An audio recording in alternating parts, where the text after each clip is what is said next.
मुस्लिम विरोध की बदबू आ रही है। लेकिन यदि सिर्फ हिजाब का जिक्र है और घूंघट का जिक्र नहीं है, तब तो वो मुसलमान औरतों को हिजाब में रोक रहे हैं, हिंदू औरतों को घूंघट में आने दे रहे हैं। पूरे बिहार में जो लॉ एंड ऑर्डर की हालत है, आभूषणों की दुकान में तो खतरा रहता है, लेकिन जो भी आभूषण की दुकान है उनमें गार्ड्स भी रहते हैं। तो मुझे ये थोड़ा अटपटा लग रहा है। और संघ परिवार है, आरएसएस, बीजेपी, वो लोग हमेशा मुसलमानों को निशाने पर लेता रहता है।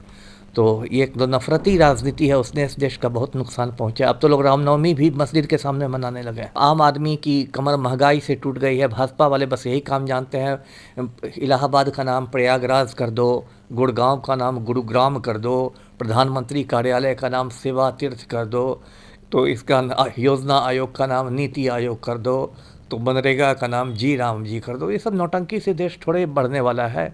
रोज रोज ट्रंप मोदी को बेइज्जत कर रहा है, मोदी का मुंह नहीं खुल रहा है। नमस्कार, आप देख रहे हैं देशवा न्यूज। मैं हूं आपके साथ वैष्णवी। पहले मुख्यमंत्री नीतीश कुमार का हिजाब विवाद और उसके बाद एक बार फिर से हिजाब चर्चा में है। अब ज्वेलरी दुकान में महिलाएं हिजाब पहन करके जाएंगी तो शॉपिंग ही नहीं कर सकती, एंट्री ही नहीं हो पाएगी। कई सारी बातें हैं, कई सारे सवाल हैं। मेरे साथ बातचीत करने के लिए एक्स IPS अमिताभ दास सर हैं, जिनसे हम सीधा सवाल करेंगे। सर, सबसे पहले तो आपका स्वागत है देशवा न्यूज में।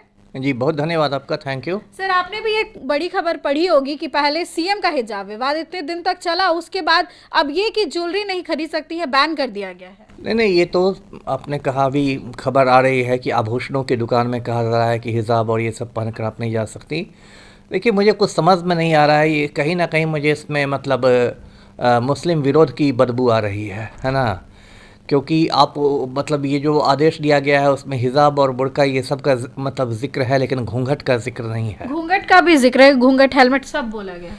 नहीं, जहाँ तक मेरी जानकारी है घूंघट का जिक्र नहीं है। अगर देखिए घूंघट और इसका जिक्र है तब तो खैर मुस्लिम विरोध वाली बात नहीं हुई। लेकिन यदि सिर्फ हिजाब का जिक्र है और घूंघट का जिक्र नहीं है, तब तो वो लगेगा कि सांप्रदायिक बात है कि आप मुसलमान औरतों को हिजाब में रोक रहे हैं, हिंदू औरतों को घूंघट में आने दे रहे हैं। और देखिए, आपने चर्चा की अभी हिजाब वाला कांड तो बिहार में बहुत बड़ा हुआ था 15 दिसंबर को, जबकि सीएम जो हैं पलटू राम, उन्होंने नुसरत परवीन नाम की एक लड़की का हिजाब नोच दिया था। उस पर देश विदेश में हंगामा हुआ, 4-5 शहरों में FIR हुआ। शंकराचार्य ने मुख्यमंत्री को पागल तक कह दिया, राखी सावंत ने कड़ी टिप्पणी की, बहुत हंगामा हुआ। अब नुसरत परवीन ने कल परसों नौकरी ज्वाइन भी कर लिया है नौकरी। जी, अभी वो एक खबर है दर्शकों के लिए। बीच में तो कहा जा रहा था कि वो बिहार छोड़ के चली गई, ऐसे मैंने भी उसको कहा था कि नहीं, नौकरी ज्वाइन कर लेनी चाहिए। तो खैर ये खुशी की बात है, उसको शुभकामनाएं देते हैं हम लोग। तो ये मुझे कोई बात नहीं समझ में नहीं आ रही। देखिए, आभूषणों की दुकान में तो खतरा रहता ही है। पूरे बिहार में जो लॉ एंड ऑर्डर की हालत है, आभूषणों की दुकान में तो खतरा रहता है, लेकिन जो भी आभूषण की दुकान है उनमें गार्ड्स भी रहते हैं, उनके अपने सुरक्षाकर्मी रहते हैं, CCTV कैमरे रहते हैं। तो मुझे ये थोड़ा अटपटा लग रहा है और मेरी समझ में नहीं आ रहा है कि इस तरह हिजाब और इसको रोकने का क्या मतलब है। एक दो व्यापारियों से हमने भी बात की थी, उनका कहना है कि CCTV होने के बाद भी चोरी हो जाती है, तो सुरक्षा के लिहाज से ये अगर फैसला लिया गया है तो सही है। मुझे तो ये गले नहीं उतर रही है बात कि इसके बावजूद ये हो रहा है, हेलमेट नहीं पहने, ये नहीं पहने। पूरा ही ओवरऑल मुझे ये सही नहीं लग रहा है। इस पर अलग अलग तरह की प्रतिक्रिया आ रही है। यदि और उनको मतलब कड़ाई कर दी है, और ज़्यादा CCTV कैमरे लगाएं, बाहर निकलते समय फिर वो मतलब ग्राहकों की तलाशी ले सकते हैं, सुरक्षाकर्मी लोग तलाशी ले सकते हैं, महिला ग्राहकों के लिए महिला सुरक्षाकर्मी रखें तलाशी के लिए, ये सब हो सकता है।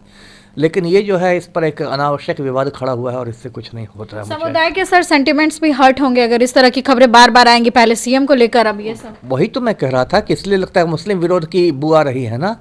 क्योंकि अगर जो आपने कहा कि घूंघट भी है, लेकिन जहाँ तक मेरी जानकारी है घूंघट उसमें शामिल नहीं है, जिस तरह सोशल मीडिया पर लोगों की प्रतिक्रिया भी है। तो इसे कहीं ना कहीं लगता है कि एक मुस्लिम विरोध की बदबू आ रही है। तो वो हमारे समाज में जो भाईचारा है, जो सद्भाव है, उसके लिए कोई कौन ये सब फैला रहा है मुस्लिम विरोधी चीज़ें? ये तो नफरत का एक एजेंडा इस देश में हो गया है। भाजपा और उसके सहयोगी पार्टी की दाल रोटी ही चलती है मुस्लिम विरोध से। कभी लोग बाबरी मस्जिद तोड़ देते हैं, कभी लव जिहाद के नाम पर मुसलमानों पर हमला करते हैं, कभी हिजाब बुर्का के नाम पर, कभी घर वापसी के नाम पर। तो पूरा जो आप भाजपा का इकोसिस्टम देखिए, जो संघ परिवार है, RSS, BJP, वो लोग हमेशा मुसलमानों को निशाने पर लेता रहता है। तो ये एक दो नफरती राजनीति है, उसने इस देश का बहुत नुकसान पहुंचा। अब तो लोग रामनवमी भी मस्जिद के सामने मनाने लगे हैं। जी, सर एक सवाल ये है कि रामनवमी का आपने जिक्र किया मस्जिद के सामने, लेकिन कई बार तो मुस्लिम के भी जुलूस काफ़ी अच्छे से निकलते हैं, आराम से निकलते हैं, ऐसे तो कोई इशू नहीं होती है? नहीं, ये मैंने कह रहा कि हर दिन दंगा ही हो जाता है, लेकिन पूरा जो संघ परिवार है, यानी बीजेपी है, आरएसएस है, बजरंग दल है, विश्व हिंदू परिषद है, ये लोग हमेशा मुसलमानों को निशाना पर लेते रहते हैं, अलग अलग बहाना करके, कभी गोरक्षा के नाम पर, कभी घर वापसी के नाम पर, कभी बुर्का के नाम पर, कभी बाबरी मस्जिद के नाम पर, कभी कृष्ण जन्मभूमि के नाम पर, मतलब अलग अलग मुद्दे। और कुछ नहीं मिलेगा तो कहेंगे कि शाहरुख खान का ही बायकॉट कर दो।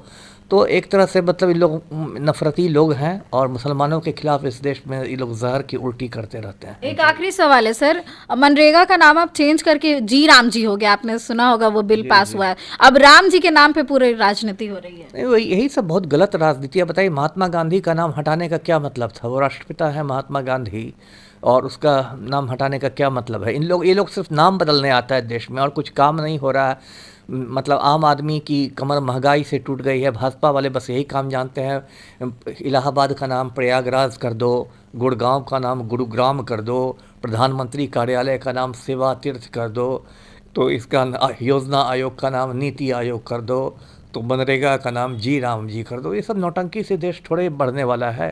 रोज़ रोज़ ट्रंप मोदी को बेइज्जत कर रहा है, मोदी का मुंह नहीं खुल रहा है, तो इससे क्या होगा देश में? हाँ, ट्रंप ने एक बार फिर से कहा है मोदी जी को लेकर के। कहा है कि मोदी जी कहते हैं कि सर मैं आपसे मिल सकता हूँ। यदि सच में ये सर कह के बात करते हैं तो पूरे देश के लिए शर्म की बात है। जी धन्यवाद। देखिए, आप सुन रहे थे एक्स IPS अमिताभ दास को, जिन्होंने अपनी बातें रखी। आपकी क्या राय है कमेंट सेक्शन में ज़रूर शेयर करें और देखते रहें देशवा न्यूज़।